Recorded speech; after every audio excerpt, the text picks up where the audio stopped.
फल होना चाहते हैं तो आप किसी से कंपेयर मत करिए,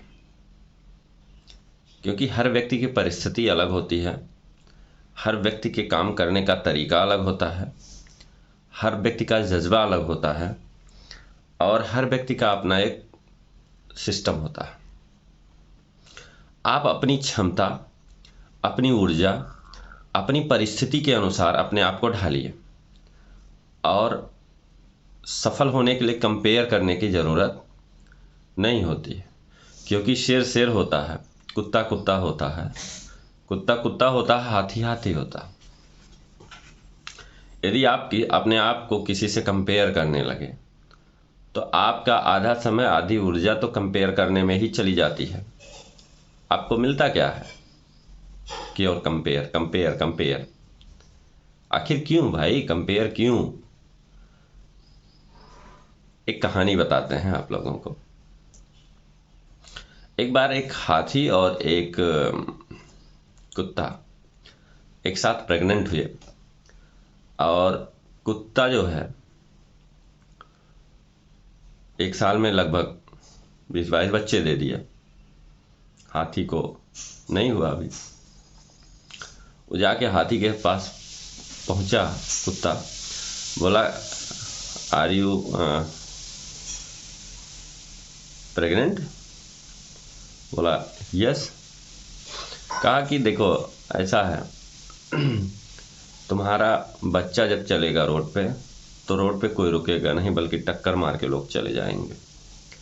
लेकिन हमारा बच्चा जब धरती पे पैर रखेगा तो धरती को महसूस होगी कि किसी का जन्म हुआ है। जब हमारा बच्चा रोड क्रॉस करने लगेगा तो लोग रुक जाया करेंगे कि हाथी जा रहा है। तो दोस्तों, तो अगर कोई बड़ा काम हो रहा है तो टाइम तो लगेगा ही ना, क्योंकि हर महान कार्य टाइम मांगता है, समय मांगता है, और जितना बड़ा लक्ष्य आपका है उतना ज़्यादा टाइम लगता है। तो इसलिए डोंट कंपेयर एनीवन। आपको किसी से कंपेयर करने की ज़रूरत नहीं है। यदि आप किसी से कंपेयर करते हैं तो आप अपनी आधी ऊर्जा कंपेयर करने में लगा देंगे और कंपेयर नहीं करते हैं, आप फुल्ली डिवोटेड हो करके अपने लक्ष्य को प्राप्त करने के लिए लगातार लगे हुए हैं, तो वो दिन दूर नहीं जब आप सफल होंगे और सफलता पाने के बाद लोग आपकी कद्र करना शुरू करेंगे। होता क्या है, जब व्यक्ति संघर्ष कर रहा होता है, जब व्यक्ति तूफानों से लड़ रहा होता है, परिस्थितियों से जूझ रहा होता है, तो आपके पास मिलने वाला कोई नहीं होता है। आप अकेले उन परिस्थितियों से जूझने के लिए होते हैं। लेकिन जैसे ही आप सफल होने लगते हैं या सफल हो जाते हैं, आपसे जुड़ने वालों की संख्या कम नहीं होती है, बढ़ती जाती है। तो यदि आप चाहते हैं कि लोग आपके पास बने रहें, आपसे जुड़े रहें, तो आपको एक ध्येय बनाना होगा, अपने लक्ष्य पे काम करना होगा, अपने समय को व्यर्थ जाने नहीं देना है। और यदि हम ऐसा करते हैं तो जाहिर सी बात है कि हमारे चारों तरफ भीड़ होगी। भीड़ क्यों होती है? भीड़ का मकसद क्या होता है? भीड़ का मकसद यही होता है कि जब व्यक्ति सफल हो जाता है तो उसके चारों तरफ भीड़ होती है, और जब आप असफल होते हैं तो रोने के लिए आप अकेले कमरे में अकेले ही होते हैं। आपके साथ बैठ के कोई रोने वाला नहीं होता है। तो डिसाइड आपको करना है, करना क्या है। भीड़ में आप केंद्र बनना चाहते हैं या कमरे में अकेले अंधेरे में बैठ के रोना चाहते हैं? यदि भीड़ का केंद्र बनना चाहते हैं तो भीड़ का केंद्र बनने के लिए थोड़ा सा आपको सेंट्रलाइज्ड होना पड़ेगा, केंद्रित होना पड़ेगा। कहाँ? अपने लक्ष्य पर, अपने उद्देश्य पर। अभी आप भीड़ का हिस्सा बनेंगे तो आप परेशान हो जाएंगे, आप और उसी का हिस्सा बन जाएंगे।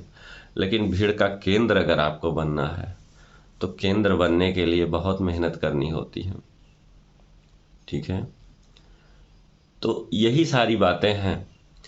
अगर आप समय के साथ चेत गए, समय के साथ अपने आप को ढाल लिए, तो वो दिन दूर नहीं होगा जब आप भीड़ के केंद्र होंगे और लोग आपसे जुड़ने के लिए बेताब होंगे। तो आप अपने आप को अपने अंदर एक नेटवर्क स्थापित करिए।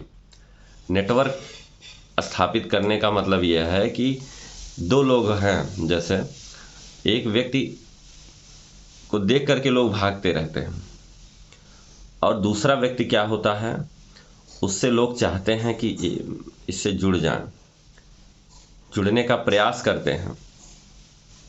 क्यों? उसका नेटवर्क मजबूत है, उसने अपने नेटवर्क पर काम किया है, उसने अपने ऊपर काम किया है, उसने अपना मूल्य बढ़ाया है। और दूसरा नेटवर्क क्या मजबूत होगा, वो तो दूसरे के नेटवर्क के सहारे भाग भाग करके जो बचा खुचा अपना नेटवर्क था वो भी खत्म कर दिया। तो आप सेल्फ मेड बनिए, अपना नेटवर्क स्थापित करिए। दूसरे का नेटवर्क स्थापित करने में आप अपना नेटवर्क भी खत्म कर देते हैं। कहने का मतलब यह है कि आपका नेटवर्क आपका ब्रेन है, आपकी शरीर है, आपकी मानसिक क्षमता है। यदि आप इसको सही दिशा में लगाएंगे तो आपका नेटवर्क बढ़ जाएगा। यदि आप किसी के साथ किसी के पीछे घूमते रहेंगे तो वो आपका नेटवर्क नहीं बढ़ रहा है, वो जिसके साथ जिसके पीछे आप घूम रहे हैं आप उसके नेटवर्क का हिस्सा बन जा रहे हैं। तो यदि आप अपने दूसरे के नेटवर्क का हिस्सा नहीं बनना चाहते, अपने नेटवर्क में ग्रोथ करना चाहते हैं, तो आपको अपने नेटवर्क पर, अपने ऊपर, अपनी व्यक्तित्व पर काम करना होगा। ऐसे कोई नेटवर्क नहीं बनता है। कुछ दिन पहले हम लोग जीपीएस पे काम करते थे, अभी इंडिया का अपना नेटवर्क बन गया है, अपना जीपीएस बन गया है। तो जब हम दूसरे के नेटवर्क में काम करेंगे तो हमारी प्राइवेसी हमेशा जो है बाधित होती रहेगी। अमेरिका जब चाहता जो चीज़ उठा लेता हमारे नेटवर्क से, लेकिन अभी हमारा अपना नेटवर्क बन गया है तो हमारी प्राइवेसी कोई भंग नहीं कर सकता है। अब प्राइवेसी भंग नहीं करेगा तो हम ग्रोथ ज़्यादा से ज़्यादा करेंगे। ठीक है, तो मित्रों इस बात को ध्यान रखना, अपना नेटवर्क स्वयं बनाना है यदि आप सफल होना चाहते हैं तो। ठीक है, तो आज के लिए इतना ही। यदि आपको हमारी ये बातें पसंद आती हैं, अच्छी लगती हैं, समझ में आ रही हैं, जीवन में आगे बढ़ने के लिए एक भी शब्द उसमें से कुछ अच्छा लग रहा हो, तो आप चैनल को सब्सक्राइब कर लें और हो सके तो इसे ज़्यादा से ज़्यादा शेयर करें। और अगर अच्छी लग रही है तो वीडियो को लाइक भी कर दिया करें। फिर मिलेंगे मित्रों एक नए टॉपिक के साथ, तब तक के लिए